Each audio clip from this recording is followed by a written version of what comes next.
நண்பர்கள் அனைவருக்கும் வணக்கம்.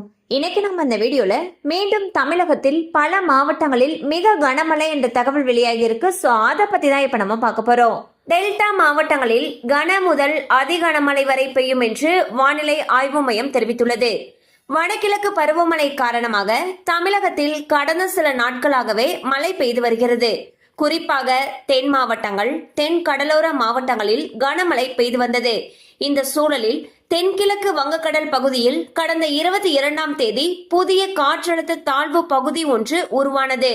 இந்த காற்றழுத்த தாழ்வு பகுதி காற்றழுத்த தாழ்வு மண்டலமாக வலுப்பெற்றது. இந்நிலையில் காற்றழுத்த தாழ்வு மண்டலம் வலுப்பெற்று டெல்டா மாவட்டங்களை நோக்கி மெதுவாக நகர்ந்து வருவதாக தகவல்கள் தெரிவிக்கப்பட்டுள்ளன.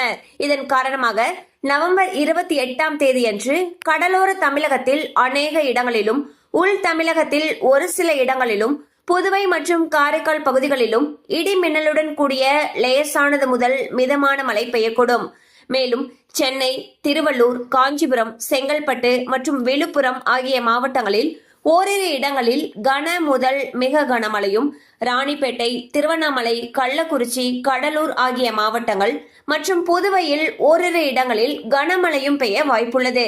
மேலும் தமிழக கடலோர பகுதிகள் மற்றும் மன்னார் வளைகுடா பகுதிகளில் சூறாவளி காற்று மணிக்கு 55 முதல் 65 கிலோமீட்டர் வேகத்திலும், இடையிடையே 75 கிலோமீட்டர் வேகத்திலும், குமரி கடல் பகுதிகளில் சூறாவளி காற்று மணிக்கு 45 முதல் 55 கிலோமீட்டர் வேகத்திலும், இடையிடையே 65 கிலோமீட்டர் வேகத்திலும் வீசக்கூடும் என்று எச்சரிக்கை விடுக்கப்பட்டுள்ளது. மேலும் கனமழை அதிகமாக பெய்யக்கூடிய பகுதிகளில் பள்ளி கல்லூரிகளுக்கு விடுமுறை விடப்படலாம் எனவும் எதிர்பார்க்கப்படுகிறது.